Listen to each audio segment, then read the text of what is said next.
Olá a todos, amigos, todos os colegas, alunos. E aí, como estão? Vamos para mais uma live? Vamos falar um pouquinho sobre encerramento de ciclos? Hum? Vamos falar um pouquinho sobre luto hoje? Hoje mais um dia para a gente refletir aí sobre esse assunto tão importante, tão polêmico, relacionado a fechamento de ciclos, né? O encerramento. Nossa última live aí do Eu na Loucura do Mundo, esperando nossa amiga Ângela entrar. Chegou, professora Ângela. Olá, E aí? boa noite, tudo bom, professor Jefferson, galera que está aqui com a gente hoje, muito boa noite. Boa Som noite tá para bom? Estão me vocês. ouvindo bem? O som tá Estão me ouvindo bem? Tranquilo? aqui, tá para ouvir Ótimo. alto, tudo alto e bom tom. Maravilha! Então, gente, olha só, mais uma noite de live, então, aqui no Senac Guarulhos, né?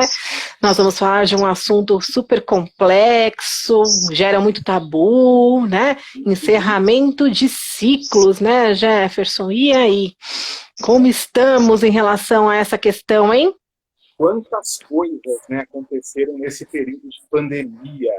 Quantas coisas aconteceram aí, além dos lutos pela morte, né?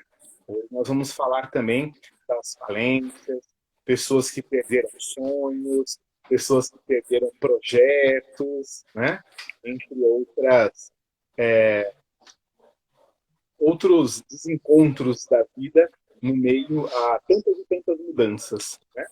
Então, hoje é um dia muito especial aí para a gente poder fazer o fechamento do Na Loucura do Mundo, né? Agora, em agosto, esse ciclo de lives que foram feitas, com esse dia que é um dia especial, né? Afinal de contas, hoje é o dia do psicólogo. Parabéns, professora Ângela, pela sua profissão. Parabéns a todos os psicólogos. E antes de começar a live, eu queria começar de uma forma diferente, se você me permite, né? Uma Sim, das coisas que claro. eu gosto muito de fazer são poemas. E eu fiz um poema para os psicólogos, né?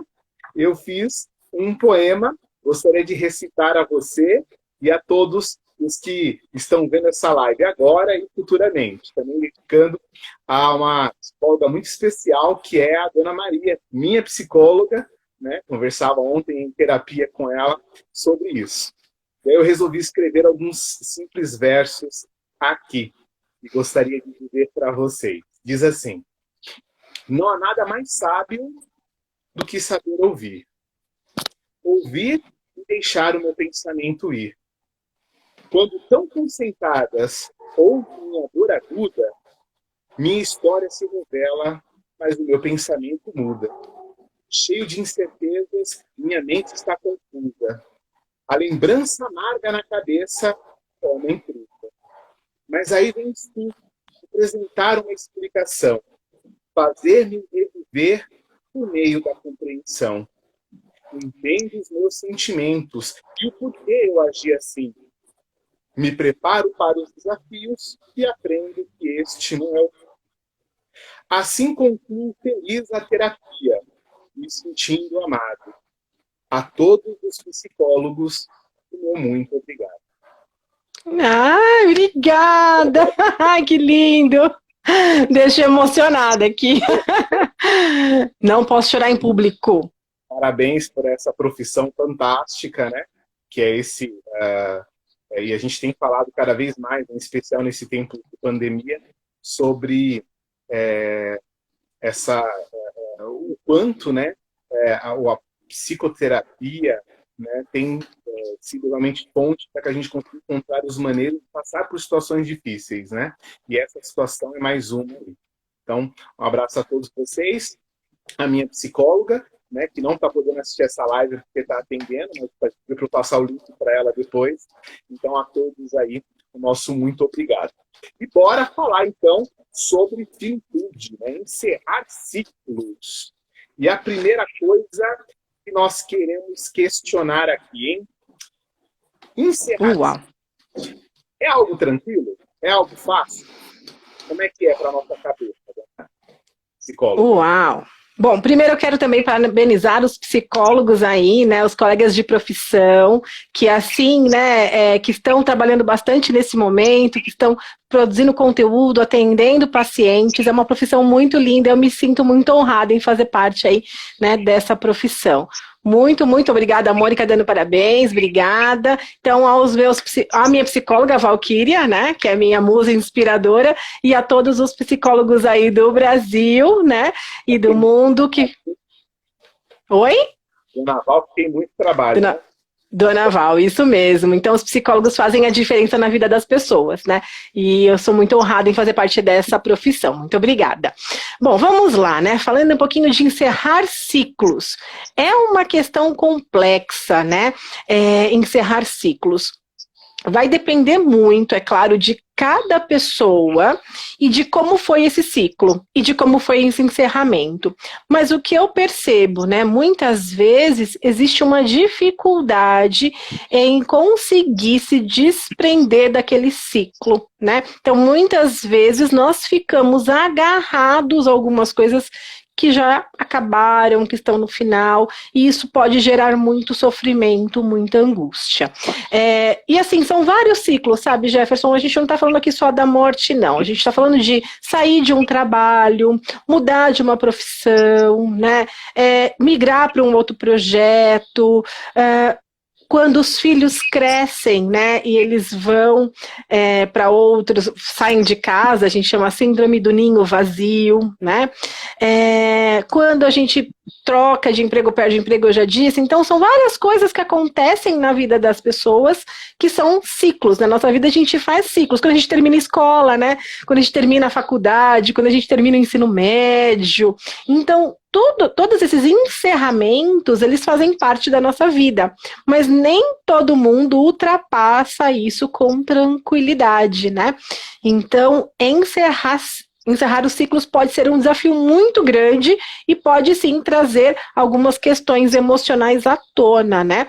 Só que a gente nem percebe. A morte da infância para nascer a adolescência é um ciclo assim muito conflituoso muitas vezes, né? Então, nós estamos cercados por este momento. Então, a gente precisa primeiro, né, pensar como que foi esse ciclo, né, e de alguma forma elaborar esta perda, né. Essa questão do ciclo, ela pode gerar muitas emoções, tristeza, angústia, raiva, que a gente vai falar, né, no desenrolar desta live. Esse é o nosso objetivo, né, Jefferson? Mas encerrar ciclos nem sempre é uma tarefa fácil. E você aí, como vocês estão? Será que a galera que está acompanhando a gente consegue encerrar bem os ciclos? Como será que eles estão, né, Jefferson? E aí, falando um pouquinho dos ciclos, quando a gente encerra o ciclo, a gente falou, né, da raiva, da tristeza, tem também a frustração, né? Quem de nós aí, quem nunca se sentiu frustrado? Quem nunca se sentiu, né, com aquele amargor de tentar algo e sentir que tem dificuldade, né? Então, a frustração, ela pode vir mediante aos encerramentos de ciclo. E ela é super normal e aceitável. Agora, a frustração e a raiva tendo uma potência muito grande, mexendo com as nossas emoções em um tempo muito acentuado, aí sim a gente pode dizer que precisa, né, olhar para esse encerramento e muitas vezes de apoio emocional, né? Então, estão falando aqui, ó, tenho dificuldade, tenho problemas com isso, né? A Nath dizendo pra gente. Encerrar nem sempre é fácil, mas é necessário, né? Faz parte da vida. Tudo passa. Coisas boas e as coisas ruins, né? Então a gente precisa aprender aí a lidar melhor com esses encerramentos. Então pode vir a raiva.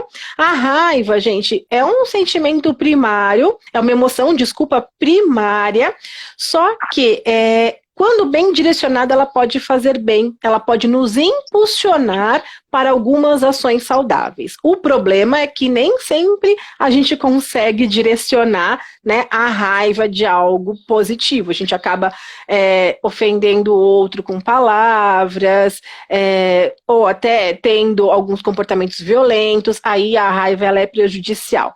Então a raiva ela é natural do ser humano, mas é claro que a gente precisa aprender a lidar com ela, dar a saída adequada para essa raiva, para que não nos prejudique e nem prejudique as pessoas que nos cercam, né? Mas então a raiva e a frustração estão ali nos encerramentos de ciclos.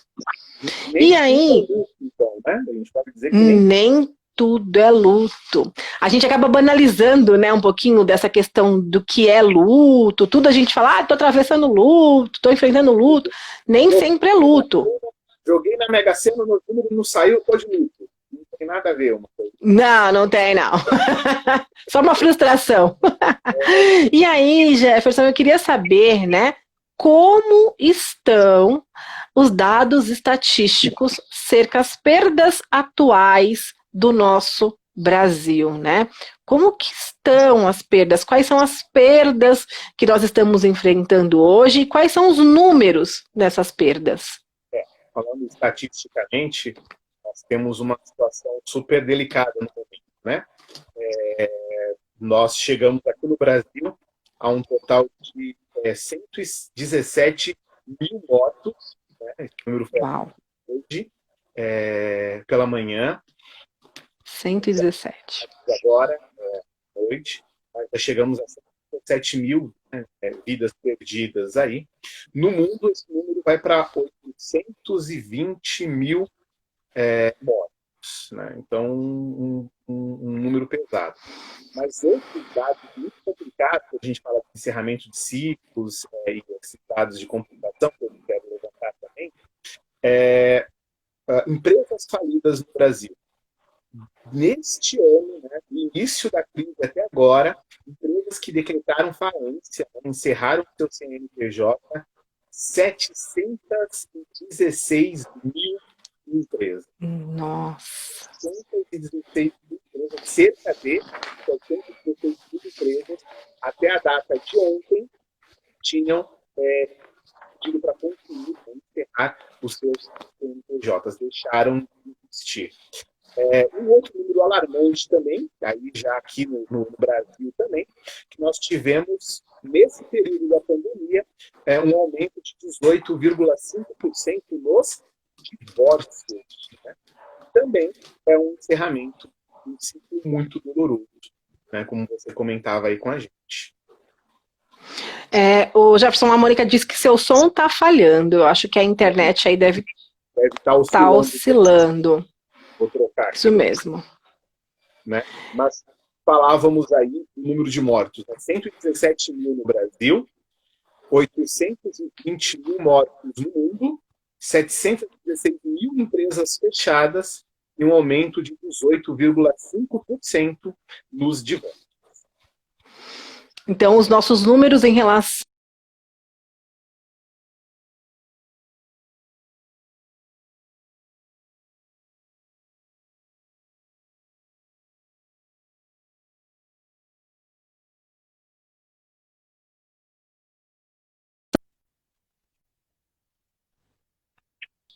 Continuo. Voltou?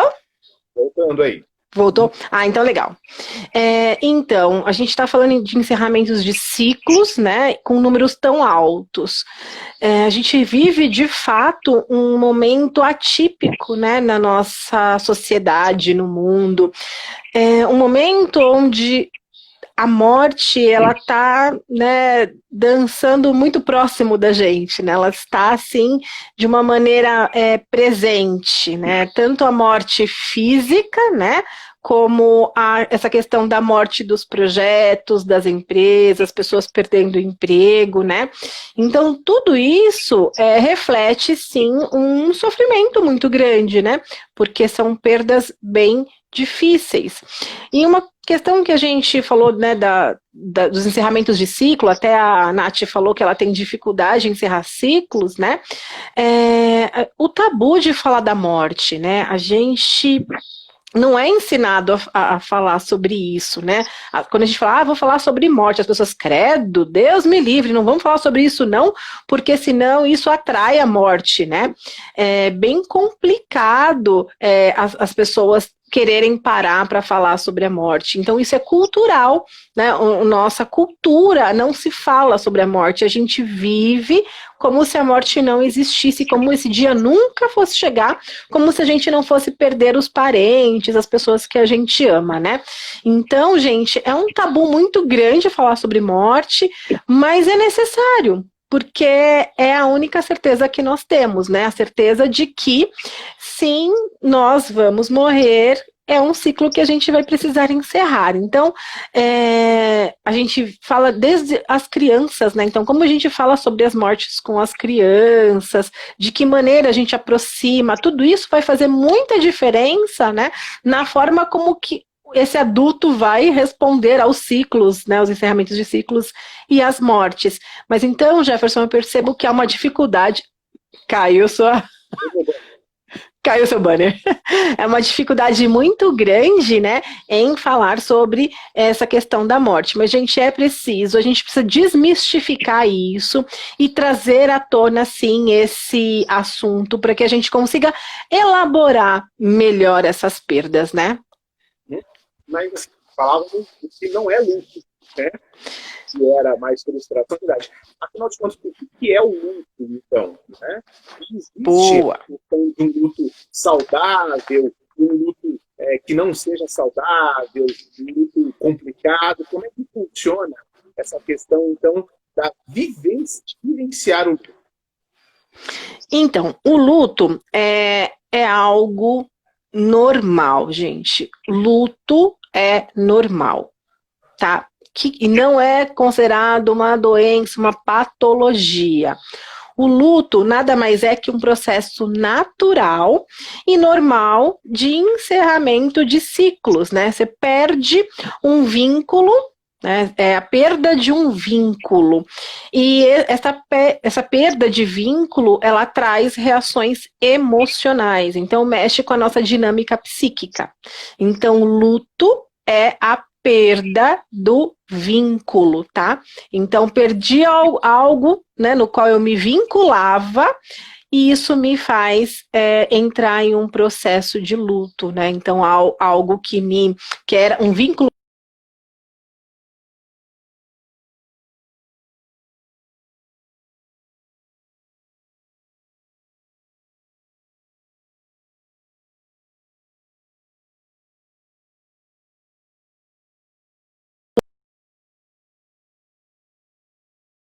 É o luto do nosso cachorrinho, né? Quando a criança tem um animal de estimação, então o cachorrinho morre, o luto dos avós.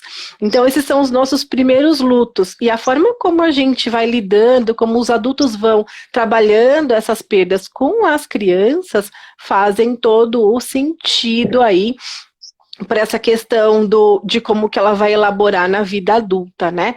Então, Jefferson, o luto, ele não é um processo patológico.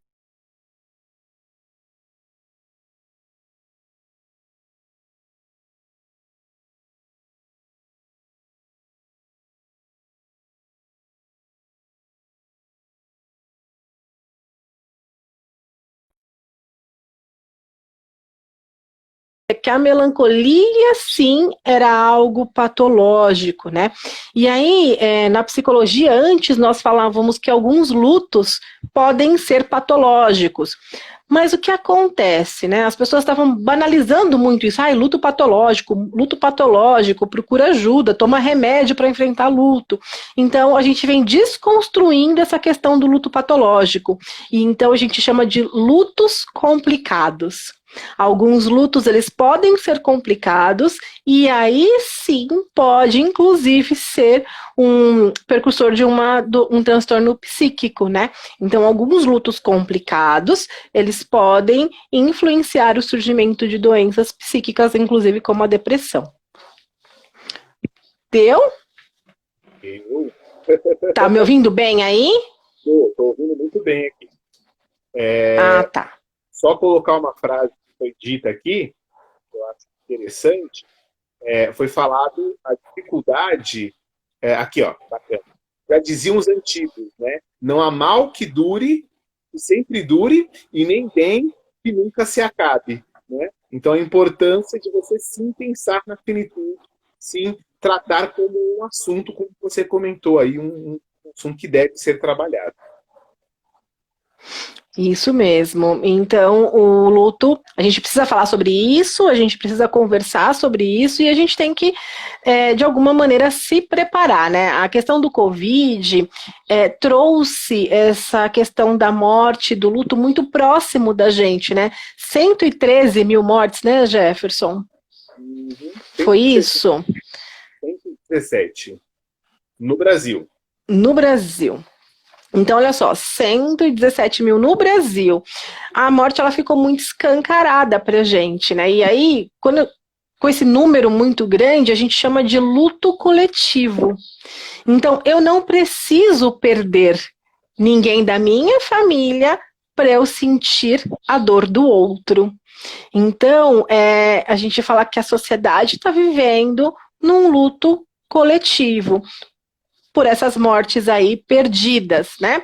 E aí, se a gente falar um pouquinho sobre o que acontece hoje nos enterros, nos velórios, a gente tinha os ritos fúnebres, né? Os ritos, eles fazem parte da elaboração das perdas, né? Então, é preciso ter os rituais para que a gente consiga elaborar essa morte simbólica e ultrapassar, né, nesse processo de luto de uma maneira mais serena, não que não seja dolorido, porque dói bastante. Eu vou falar um pouquinho sobre como que é uma pessoa enlutada, né? Mas a gente vê, então, um luto coletivo. As pessoas, elas estão sentindo muito a perda, né, das outras, mesmo que não seja ninguém da minha família. Então, já traz esse clima de encerramentos de ciclo mais complexos, né, Jefferson? Então, como você disse, além das empresas falindo, de sonhos, né, até de empregos que acabaram sendo perdidos, então tudo isso acaba conotando esse clima de luto coletivo. E aí a gente percebe o quão complicado fica isso quando nós direcionamos para o mercado de trabalho, né? Mas até antes da gente, um pouquinho da gente falar de como que é o luto dentro do mercado de trabalho, que é até a raiz do da nossa live de hoje, queria que você falasse um pouquinho para a gente, se possível, quais são os processos do luto nas suas consequências mentais, né? Quais são os desdobramentos da saúde mental de uma pessoa enlutada? Então, vamos lá, né? Olhando para nossa vida, né? Tenta pensar na pior dor que você sentiu, né? O luto, quando a gente fala de perda, o processo de luto é uma dor muito grande, Jefferson. É como se cortassem a nossa carne. É um momento de dor extrema que a gente pensa que não vai aguentar e a gente pensa que nunca vai passar, né? Quando a gente está atravessando um momento de luto, esse momento ele é muito desorganizador, né? Então nós ficamos muito desorganizados em relação às nossas emoções. A falta, né, do outro, não poder ouvir a voz, não poder mais sentir o abraço, tudo isso nos desorganiza de uma maneira psicologicamente muito intensa, né? E traz uma série de mecanismos de defesa para a gente conseguir ultrapassar a fase do luto. Então, se a gente fala que o luto é um processo natural, são algumas fases. Eu até trouxe aqui um livro, né, se vocês quiserem aí ver, eu super indico, sobre a morte e o morrer, né? É um livro que eu comprei na época da faculdade. E aqui a doutora Elizabeth Kloeber-Haus, ela fala sobre as etapas do luto, né? Então ela trabalhava, era uma médica, ela trabalhava com pessoas que estavam em cuidados paliativos, com doenças terminais. Ela trabalhava tanto com as pessoas, né, que estavam passando por isso, quanto também com os familiares dessas pessoas, né? E aí ela percebeu que algumas etapas eram muito parecidas de uma pessoa para outra. Então ela ela colocou, né, classificou algumas fases, alguns mecanismos de defesa que nós, psicologicamente, adotamos para lidar com essa perda, tá? Esses mecanismos, o primeiro, ela diz que a gente tem a negação. Então, dos primeiras reações é negar que a morte está acontecendo. Então, teve a notícia da morte, não, eu estou sonhando, eu vou acordar desse sonho horrível. Isso vai passar e amanhã eu tenho certeza que a pessoa que eu amo vai estar aqui, né? Então, aí as pessoas começam a se isolar, elas não querem falar sobre o assunto, porque aquela dor, ela é tão intensa que ela nega para conseguir suportar, tá? Então, ela fica nesse período de negação por um tempo. Depois da negação vem a raiva. Então, ela viu que não adiantou negar, que o fato estava aí, a pessoa, né, se foi, e ela começa a ter raiva. Ela tem raiva de Deus, ela tem raiva de quem morreu, ela tem raiva dela mesma. Então, é uma raiva muito grande, né? Eu me lembro, Jefferson, eu perdi meu pai há alguns anos, né? E foi muito difícil, foi um momento muito difícil. Eu tinha 16 anos e eu fui contar, né, para os meus irmãos. A minha irmã, ela ficou tão sentida, ela ficou com tanta raiva que ela acabou batendo a cabeça na parede naquele momento de fúria, né? Não teve negação, veio a raiva direto, né? Então a gente, sim, no momento de raiva pode até dar soco na parede, né? Se machucar para extravasar essa raiva. Só que aí a gente também não vai ficar muito tempo nesse período, né? Viu que não deu certo a negação, viu que a raiva não deu certo, aí o que acontece? Vem a barganha. É uma barganha, assim, meio irreal, sabe? Porque as pessoas começam a barganhar com Deus, né? Deus, que é o poder superior, é quem manda nisso tudo, e aí a gente começa a fazer promessas. Deus, eu vou fazer isso, mas traz ele de volta. Deus, eu vou parar, né, de comer carne. Então, a gente começa a barganhar com Deus para que aquela situação tenha revertimentos, né, para a pessoa viver. É uma coisa bem real, assim, bem lógica, mas tem essa barganha, né? Uhum. Aí depois da barganha, a pessoa vê que não tem jeito, que a morte tá aí, ela vai ter que encarar, ela entra na depressão. Nessa fase de depressão, Jefferson, é uma tristeza muito grande, é um abandono, ela não quer sair de casa, ela não sorri, ela fica assim, pensando na pessoa, fica se lamentando pelos momentos que perdeu, ela fica assim numa tristeza muito profunda. Uma tristeza muito grande, muito intensa, de dor muito intensa. E aí depois da depressão, né, como a gente fala que é um processo e que tudo passa, vem o enfrentamento, que é uma fase das mais bonitas do processo de luto. A gente fala que a pessoa começa a existir dentro da gente. Por mais que a gente não possa mais ouvir a voz dela fora, né, que a gente não possa abraçá-la, mas essa pessoa está eternizada dentro da gente. Então a gente pega o outro e coloca dentro, e aí a gente consegue olhar para a vida, reinvestir aquela energia, a gente consegue fazer mudanças na vida, por exemplo, dar mais valor às pessoas que estão ao nosso lado, né? A gente consegue olhar a nossa forma de viver, cuidar mais dos outros, nos cuidar mais. Então, o enfrentamento é uma fase assim, belíssima, tá? E a gente vai superando as perdas que acontecem com a gente. Então, eu estou dizendo aí de fases, né, de processos que nós vivenciamos, que são processos normais e naturais frente à morte. A gente passa por essas fases tanto quando alguém, né, próximo morre, como também as pessoas que passam por doenças, né, os pacientes terminais, eles também vivenciam isso sobre a própria morte. Uau. Então, é algo assim bem complexo, mas é interessante. Nesse livro que eu mostrei para vocês sobre a morte e o morrer, ela fala muito, muito, muito, muito sobre cada fase, e ela conta relatos, nesse livro ela traz relatos dos pacientes, né, eles falando dos familiares, enfim. Então o processo de luto basicamente é isso, né, dura em média 1 ano, 6 meses, 1 ano e meio. A gente fala que o primeiro ano é muito difícil. Então, primeiro dia das mães, primeira data de aniversário, primeiro Natal. Então, é o período mais complicado e mais intenso de dor, né? E aí depois tende a acalmar um pouco essa dor e a gente consegue seguir em frente. Ótimo. Algumas observações, o pessoal comentando aqui, tanto a Nath quanto a Cíntia falaram sobre a dor física, né? O sentir no corpo, a questão somática do luto, né?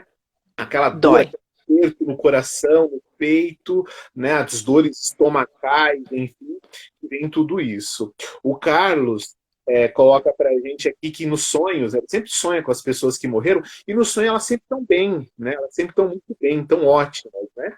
E aí a Camila encerra dizendo justamente isso, porque o enfrentamento, ele eleva a nossa alma a um novo patamar, né? A gente consegue se preparar para os próximos ciclos.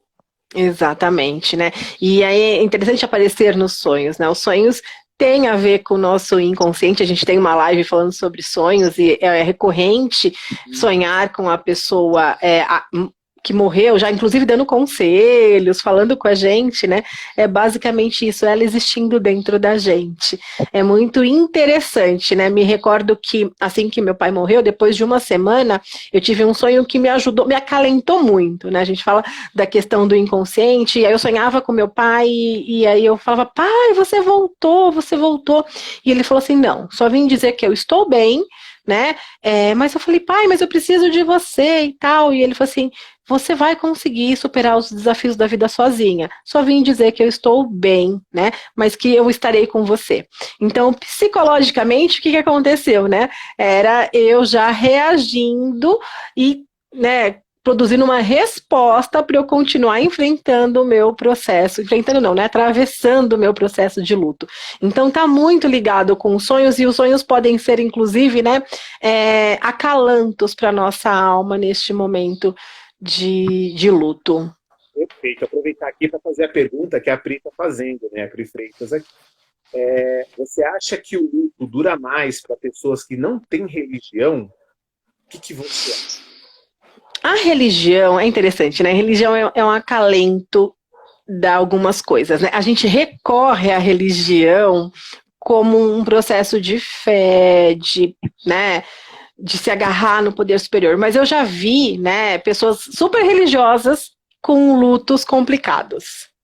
Então a gente não pode dizer que é uma certeza, que é um determinante. O que eu penso, né? Para as pessoas atravessarem melhor o luto, tem que ser falado sobre o luto, falando sobre a morte, tem que voltar na infância, como que foi construído, né? Eu me lembro que tinha alunas que falavam que morriam de medo da morte, porque quando era criança, os pais faziam ir lá e tocar no morto, né?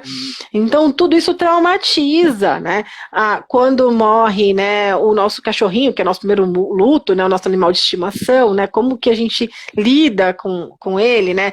Os pais têm a mania de dizer assim, foi morar com Deus. Ou a gente fica com raiva de Deus, né? Eu falei, caramba, Deus levou o meu animalzinho de estimação e tal. Ou senão fala, eu também quero ir lá com Deus, porque eu quero encontrar meu animal de estimação.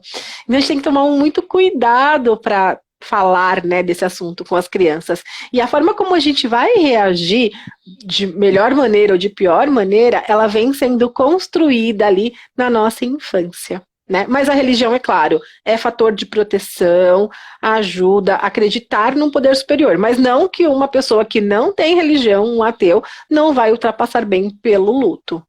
Tá, ótimo. A gente tem um pouco tempo corrido, né? Ai, meu Deus. Mas a Camila, né, nossa amiga Camila, e você tentar falar um pouquinho, eu sei que é uma área que você gosta, do enfrentamento, né, de pessoas em fase terminal, dos cuidados paliativos. Consegue falar um pouquinho para a gente disso antes da gente ir para a parte profissional? Sim, sim. Ah, é uma área que eu amo demais. Eu falei que ainda vou fazer um curso de cuidados paliativos, ainda vou ministrar um curso sobre isso. Falava muito na enfermagem, quando eu dei aula para enfermagem. Então, cuidados paliativos é quando a pessoa já está fora da possibilidade de cura, então a medicina ela vem só para minimizar a dor e dar qualidade de vida enquanto há vida, né? Então, é um processo interno muito grande, né, que a pessoa ela vai atravessar para ela entender, né, o que é a morte, o que vai acontecer de acordo com a crença dela, né, e poder fazer os encerramentos de ciclo, né. Então, a parte dos cuidados paliativos que eu acho mais bonita é de poder se despedir, dizer como que gostaria de ser a cerimônia, o ritual fúnebre, né, acertar as contas, às vezes tem um documentário que eu gosto muito, que está no YouTube, que é da doutora Goretti. Ela é a chefe do cuidados paliativos do servidor público, né? E ela fala da importância de conversar com essas pessoas, de dar carinho para elas, de estar junto, acompanhar mesmo esse processo do morrer que a gente sabe que vai chegar, né? Então, como lidar com essa pessoa? É se colocar à disposição do que ela precisa, se ela quiser falar, se ela quiser, né, desabafar, fazer pedidos, né? Mas isso, para isso, a pessoa ela vai tendo que trabalhar psicologicamente essas fases do luto que eu falei, para ela conseguir chegar no enfrentamento e falar mais abertamente sobre a morte. Mas é um documentário super bonito, eu recomendo. Ótimo, bacana. Vamos lá, então. Esse clima de morte que a gente fala, né? Então, a gente sabe toda a dificuldade que é, mas como é isso no mercado de trabalho?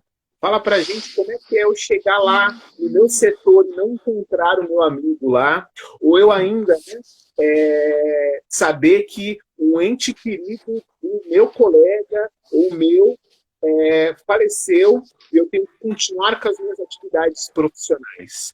Como é essa vivência do luto no trabalho? Então, o luto, como a gente falou, é uma dor tão desorganizadora que ela atinge a todas as esferas da vida. Então, atinge tanto a questão profissional como social. Não tem como aquela história, né, Jefferson? Olha, deixa a sua dor em casa e agora você é do trabalho, né? Agora você da porta para fora da empresa, né? Daqui para cá você tem que ser profissional e você não pode sentir nada. Então, você imagina só falar isso para uma mãe que acabou de perder um filho.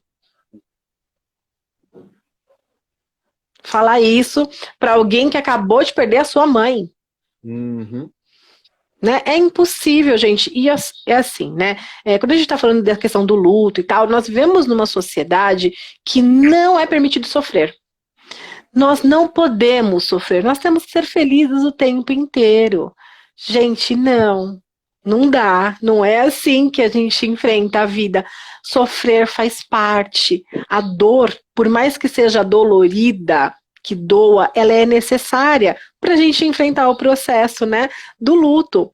Então a gente precisa falar sobre isso, né? A gente precisa se sentir num ambiente seguro para poder expor a dor. Não é para pôr debaixo do tapete. Quando eu coloco a dor debaixo do tapete, né, essa dor ela pode virar um luto patológico e possibilitar um adoecimento psíquico como uma depressão, transtorno de ansiedade.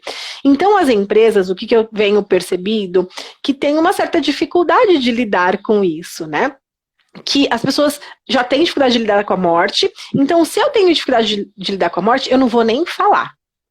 Vou fingir que não está acontecendo nada. Então, eu não falo sobre o assunto. As pessoas não falam, acaba sendo um assunto proibido. Você tem noção, Jefferson, como essa pessoa sente? Olha só, né? A Cláudia está falando aqui agora para a gente. Né? Isso vai acontecer com ela. Perdeu 2 amigos de trabalho e vai retornar às atividades. E aí? Então, né? Por mais que a gente fala que a empresa é um lugar onde a gente tem que trabalhar, mas a gente trabalha com pessoas e nós precisamos cuidar dessas pessoas, né? Então, como seria esse retorno? Eu brinco que a empresa ela pode ser um fator de risco ou um fator de proteção. Então, aquela empresa que ignora a dor do funcionário, que cobra as metas dele, né, sem perceber desse momento tenso que ele está, que as pessoas fazem piadas, né, às vezes, a gente vai morrer mesmo, né, então, alguns comentários maldosos, insensíveis, né, que infelizmente a gente escuta, isso tudo pode prejudicar ainda mais esse luto dessa pessoa. Então, a empresa ela pode ser um local tóxico que interfere no processo de elaboração dessa perda, deixando essa pessoa ainda pior. Mas, né, a gente falou de como enfrentar isso no ambiente corporativo, eu linkei aqui algumas atitudes que podem ser feitas. Uma outra coisa, Jefferson, que eu percebo, as empresas elas não têm um padrão para tratar com o funcionário em relação ao luto. Então, o que as empresas fazem, né, que eu já vi acontecer? Ela manda coroa de flores para alguns e para outros não. Por exemplo, morreu o seu pai. Ninguém fala nada, não manda coroa de flores, não vai ninguém no velório. Morreu o pai de uma outra pessoa. Aí vai todo mundo, aí manda coroa de flores, dão suporte. Gente, empresas, né, mundo corporativo, nós precisamos ter um padrão estabelecido para lidar com esse funcionário.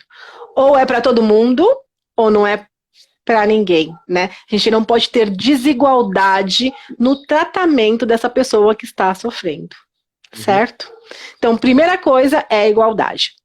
Segundo, respeite esse momento do outro, né? Chame essa pessoa, se coloque à disposição. Se ela quiser falar, também tem que respeitar, porque tem pessoas que não gostam, não querem falar, né, sobre o assunto. Então, respeitar, mas se colocar à disposição, a gente fala que a escuta nesse momento é um fator de proteção muito grande. Mas para a gente fazer isso, a empresa tem que oferecer um ambiente seguro. Você imagina, Jefferson, como que seria esse ambiente seguro? Como é que seria, então, para uma empresa ter, posso dizer, a empatia, né? E se colocar no lugar do funcionário, né? Como seria?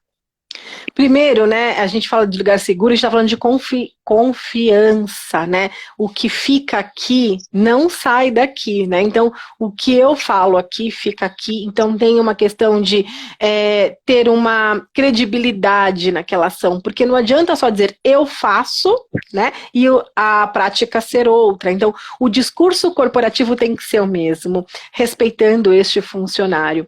Então, o que ajuda, né? Claro, a gente está proibido dos ritos fúnebres hoje, mas sempre mandar mensagem, acompanhar, se pôr à disposição, né? De repente ajudar nas informações sobre as coisas mais burocráticas, né? Às vezes tem o auxílio funeral, né? Então, o que a empresa puder dar suporte nas questões mais práticas, né? É importante. Uma outra coisa, a gente sabe que por lei, né, Jefferson, a gente tem alguns dias aí, né? Na morte de mãe, de pai, mas tem empresas que elas costumam dizer assim para o funcionário: volta quando você estiver preparado. Imagina isso. Que gostoso poder ouvir isso, né? Poder dizer para o funcionário: olha, nós vamos segurar as coisas aqui, fica tranquilo, se cuida, quando você estiver preparado, você pode voltar. O que vai acontecer com esse funcionário? Ele vai se sentir tão acolhido que ele vai querer voltar logo. Porque, né, a empresa está dando esse suporte, então a empresa ela foi muito parceira neste momento de dor. Isso vai vincular o funcionário, vai diminuir turnover, vai melhorar o clima organizacional. Então tem uma série de vantagens que a empresa ganha quando ela se torna mais humanizada, né? Então essa é uma das questões. Uma outra questão é olhar no olho, né? A escuta que eu já disse, o discurso condizente com a prática, ter paciência com essa pessoa, de repente colocar ela num trabalho um pouco mais tranquilo, para ela ir pegando aos poucos o ritmo, né? Não vai colocar a pessoa de repente numa situação já muito grande para ela enfrentar. Então a gente precisa pensar em ter, né, a sensibilidade desse funcionário, né? Tô vendo a Cláudia dizendo aí que a empresa pagou, né, os gastos fúnebres, né? Isso é super humano. Dar suporte quando é o funcionário, né, que acaba falecendo, mas a empresa podendo dar suporte para a família de uma forma humanizada, essa escuta, sabe, Jefferson? Isso tudo faz muita diferença. Sim. E quando que é um colega meu de trabalho, né? E aí eu fico me sentindo mal naquele setor, porque o colega que trabalhava ao meu lado não está mais lá, né? Como é que eu posso agir perante a empresa? Então, né, a empresa, ela geralmente segue a vida, né? Como se nada tivesse acontecido, mas a gente sabe que não é saudável, né? Então, o que seria ideal? Conversar, fazer de repente um ritual, algo que lembre daquela pessoa, fazer um memorial, né? Conversar com os funcionários. Não é uma coisa que a gente deve deixar quieta, né? Acho que vale a pena conversar, porque as pessoas, inclusive, falam e isso dá um alívio, né? Então, não é saudável colocar debaixo do tapete. As pessoas precisam conversar e fazer, né, atravessar esse luto juntos, né? As pessoas podem se unir, né, em homenagem àquela outra pessoa, fazer um memorial, uma caixinha de recordações. Então, há algumas formas, né, aquela perda, né, ela precisa ser sentida e precisa ser elaborada, e que isso fique. A gente aconteceu em salas de aulas, né, Jefferson, de perder alunos e tal. Então, a empresa, é importante que ela dê voz para esses funcionários falarem, né, conversarem a respeito disso. Para que também, como você falou, senão se coloca a sujeira para debaixo do tapete totalmente, né? E aí fica aquele clima, todo mundo passa, só trocando os olhares, um olhando para o outro, né? Mas ninguém fala, ninguém expõe, e isso pode causar ainda coisas piores, né? Na equipe, inclusive a improdutividade mesmo. Uhum. E aí, né, Jefferson, precisa ter o RH, né, e os líderes muito ajustados para fazer esse trabalho, tá? Então é RH e toda a liderança, e claro, as pessoas, né, os colegas ajustados e alinhados com o mesmo discurso a respeito da elaboração dessa perda. Você tem uma pesquisa aí, dá para falar para a gente, Jefferson, sobre essa pesquisa? Rapidinho eu vou falar, né? Tem uma pesquisa feita aí pelo próprio Instituto de Psicologia mesmo, Instituto Ângela Mori, onde falavam das pessoas, a associação delas com o tema luto, né? E alguns dados muito interessantes surgiram, né? Mais de 160 pessoas foram entrevistadas, e olha que coisa, né? 89% dos entrevistados, 89%, diz que o sinônimo mais próximo que tem de luto é a tristeza, né? É a questão do sentir-se triste. A palavra que representa luto, né, para eles, na questão sentimental, eles colocam como saudade, né? 71% dos entrevistados colocaram como saudades. 40% também acabaram colocando como vazio, né? Eu achei interessante isso, né? A pessoa pode escolher mais de uma opção, então muitos disseram que é saudade e o vazio que acaba sentindo por aí afora. Acreditar nos rituais, né, que você falou, velório, enterros, despedidas, se eles são importantes. 62% dos entrevistados disseram que sim, que é um momento extremamente importante, esse momento de despedida. É até interessante colocar aqui a Camila, Camila não, desculpa. Isso, exatamente, Camila. Camila Angelini, ela estava dizendo aqui que ela conseguiu Camila. Isso, a Camila Beijo. conseguiu fazer os cuidados paliativos com o papai dela, né? E mesmo sendo uma pessoa super espiritualizada, tendo diversas crenças na vida após a morte, foi extremamente difícil para ela todo este momento, né? Foi extremamente complicado, difícil para isso. Então, reforçando tudo aquilo que nós estávamos falando aí. E esses rituais, eles fazem toda a diferença. E aí a gente percebe o impacto agora, né, durante a pandemia, que as pessoas não podem ter este ritual de uma maneira muito próxima, né? A gente está vendo algumas cidades que têm feito um trabalho interessante, cidades menores, óbvio, né? Cidades grandes como a nossa se torna difícil, mas onde o carro, quando ele passa pela rua, eles avisam e as pessoas vão até o portão para aplaudir, para acender uma vela, enfim, para agir de uma determinada forma, mudando um pouquinho, tentando minimizar um pouco esse ritual. O que não é fácil. Quando foram questionados sobre, para você, qual situação abaixo mais simboliza a morte, em diversas questões, a maioria das pessoas disseram que a frase mais próxima da morte é a única certeza inevitável, né?